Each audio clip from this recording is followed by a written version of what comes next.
प्रकाश institute में पुनः आपका हार्दिक स्वागत है। आज हम लोग 1857 की क्रांति के कारणों का उल्लेख करेंगे। कल हमने 1857 की क्रांति का स्वरूप बताया था। आज हम लोग 1857 की क्रांति के कारणों का उल्लेख करेंगे। 1857 के विद्रोह के कौन कौन से कारण थे? इन कारणों में सबसे पहले देखे, पहला कारण है जिसे राजनीतिक कारण कहा जाता है। दूसरा कारण है जिसे सामाजिक कारण कहा जाता है। तीसरा कारण है जिसे धार्मिक कारण कहा जाता है। चौथा कारण है जिसे आर्थिक कारण कहा जाता है और पांचवा है जिसे सैनिक कारण और लास्ट है जिसे तात्कालिक कारण कहा जाता है। ये 6 महत्वपूर्ण कारण हैं जो 1857 के क्रांति को रेखांकित करते हैं, निरूपित करते हैं, उसे सत्यापित करते हैं।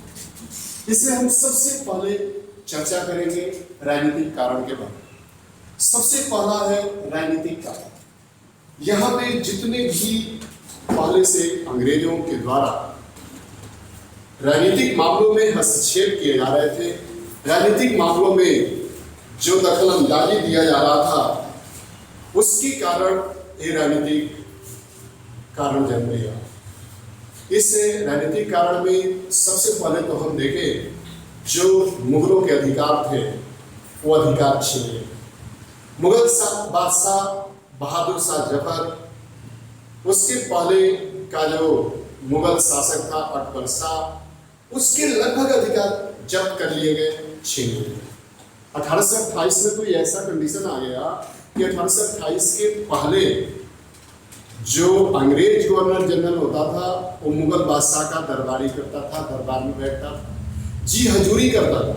लेकिन 1828 में लॉर्ड एम हर्स्ट जो गवर्नर जनरल बन के आया, उसने मुगल शासक अकबर शाह से वह बराबरी की हैसियत से अकबर शाह से मिलने वो हाथी पे सवार होकर आया, एक शासक की तरह आया और उससे हाथ मिलाया, न कि अभिवादन हो, हाथ मिलाया, शेक हैंड किया और इस तरह वो बराबरी की हैसियत से मिला। आगे चल के तो कंडीशन ये हो गया कि जब लॉर्ड डलहौजी गवर्नर जनरल बना तो लॉर्ड डलहौजी ने तो मुगलों को, खासकर बहादुर शाह जफर को, लाल किला छोड़ने के लिए आदेश जारी कर दिया कि लाल किला में रहने का आपका कोई अधिकार नहीं है। ये एक राजनीतिक कारण का हिस्सा जो आगे चलकर मुगल बादशाह बहादुर शाह जफर ने 1857 की क्रांति का नेतृत्व। उसके बाद देखा जाए तो अवध एक विशाल साम्राज्य था। अवध का नवाब वाजिद अली शाह था। वाजिद अली शाह के राज्य को जब्त करने का कोई भी राइट नहीं था। किसी तरह से जो भी नियम कानून बनाए थे अंग्रेजों ने यहाँ के राजाओं के राज्यों को हड़पने के लिए, राज्य को छीनने के लिए, उस समय वहीं पर भी कोई कारण अवध को छीनने के लिए उत्तरदायी नहीं। तो फिर लॉर्ड डलहौजी ने उसके लिए एक रणनीति बनाई और रणनीति के तहत उसने लॉर्ड एमहर्स्ट को तैनात कर दिया। और वहां पे तैनाती के पश्चात देखा जाए तो उसने लगभग वहां पे जांच कराई, एक रिपोर्ट तैयार कराया जिसे आउटरम रिपोर्ट कहा जाता है। जो आउटरम वहां का रेजिडेंट था उसने तैयार किया और उससे आउटरम रिपोर्ट में ये कहा गया कि अवध में दुशासन चल रहा है। नवाब वाजिद अली शाह उस शासन के आधार पर यहाँ पे शासन कर रहे हैं, इसलिए इस राज्य को जब्त कर लेना चाहिए और 1856 में अवध रियासत को उस शासन के आधार पर जब्त, जिसके कारण अवध की जनता नाराज थी अंग्रेजों से। और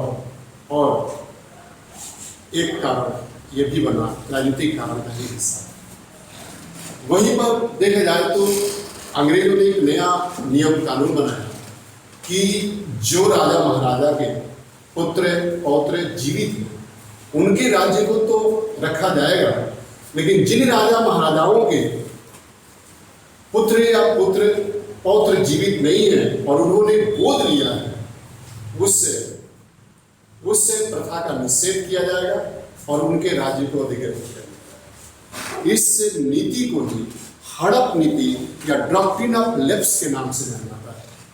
आखिर ये हड़प नीति था क्या? और इससे डॉक्ट्रिन ऑफ लेप्स के तहत ये लॉर्ड डलहौजी का फॉर्मूला था और इसके तहत कौन कौन से राज्यों को सबसे पहले अधिग्रहित किया गया था उस पर हम चर्चा करेंगे। सब इसके लिए एक फॉर्मूला है, स जे स ब उ झा ना। एक फॉर्मूला है सजे सब उझाना। सबसे पहले डॉक्ट्रिन ऑफ लेप्स के तहत, हड़प नीति के तहत पहला राज्य कौन सा मिलाया गया? तो 1848 में पहला राज्य अधिग्रहित किया गया, छीन लिया गया अंग्रेजों के द्वारा, वहां से शासक से छीन लिया गया, जिसे सतारा कहा जाता है। दूसरा था जयपुर, तीसरा था संभलपुर, चौथा था बघाट और अगला है उदयपुर। ये उदयपुर राजस्थान का नहीं था, ये दूसरा उदयपुर है, उदयपुर। उसके बाद है झांसी और लास्ट है नागपुर। ये डॉक्ट्रिन ऑफ लेप्स के तहत, हड़प नीति के तहत मिलाए गए राज्य, इन अधिग्रहित किए गए राज्य। लेकिन एक सवाल और भी पूछा जाता है, पीसीएस में आप देखेंगे या फिर समीक्षा में या लोअर में या जे में, कि कौन ऐसा राज्य था जो हड़प नीति के तहत अधिग्रहित नहीं किया गया था? तो उसका आंसर जाता है अवध। अवध रियासत को कुशासन के आधार पर, अवध है रियासत को कुशासन के आधार पर विलय किया गया था। वहां पे आउटकम रिपोर्ट के आधार पे कुशासन थोप के विलय किया गया था 1856 में, इसलिए वो डॉक्ट्रिन ऑफ लेप्स का हिस्सा नहीं बनता है। आगे हम देखें तो ये तो आपका डॉक्ट्रिन ऑफ लेप्स भी कारण बना, राजनीतिक कारण बना। दूसरी तरफ लगभग 35,000 जागीरें मौजूद थी। लॉर्ड डलहौजी ने 35,000 जागीरों की जांच कराई, या फिर ये जागीरें सही है कि नहीं है, जो भूमि का आवंटन किया गया था शासकों के द्वारा वो सही है कि नहीं सही है। इसलिए इन्होंने क्या किया, इन्होंने 35,000 की जांच कराई और उसमें 20,000 जागीरों को जब्त, 20,000 जागीरों पर अंग्रेजों का अधिकार हो गया, मात्र 15,000 जागीरें ही छूट दी गई, जिसके कारण हर जागीरदार समझने लगा कि अब हमारे रियासत, हमारे जागीर को छीनने की रणनीति अंग्रेजी गवर्नमेंट अपना रही है, अंग्रेजी सरकार अपना रही है। इसलिए हमें इस बर्ताव को रोकने के लिए एकत्र होना, इकट्ठा होना होगा। और इसी इकट्ठा होने के लिए ये एक तरह से राजनीतिक कारण जन्म लिया। सभी राजनेताओं की बैठक दिल्ली में हुई, जिसमें लखनऊ में हुई, और उस लखनऊ में देखा जाए तो नाना साहब जो बाजीराव सेकंड के दत्तक पुत्र थे, गोद लिए हुए पुत्र थे, उनका पेंशन बंद कर दिया गया। बेगम हजरत महल है, उसके बाद देखा जाए तो खान बहादुर खान,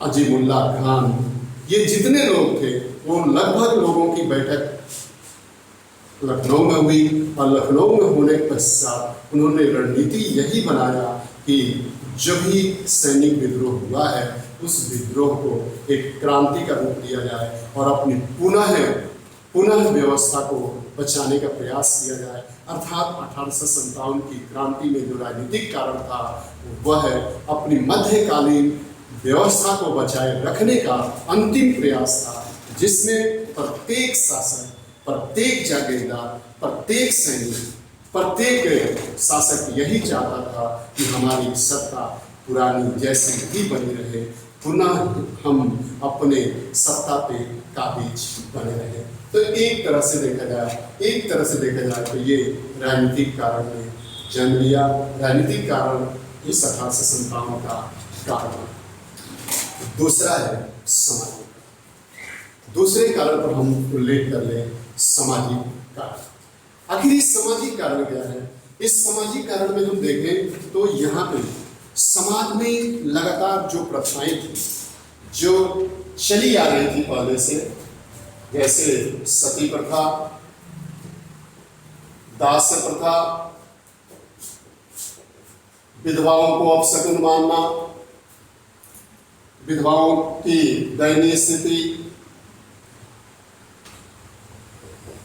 उसके बाद नरबली प्रथा, ये जितने भी सामाजिक आडंबर थे, अंधविश्वास थे, वो सब कुछ हिंदुस्तान के समाज का हिस्सा था और इस पर अंग्रेजों ने प्रहार। लॉर्ड विलियम बेटिंग ने राजा राम मोहन राय के प्रयास से 1829 में नियम 17 के तहत सती प्रथा का अंत कर दिया। 1843 में नियम 5 के तहत लॉर्ड एलन बरो ने दास प्रथा का अंत कर दिया।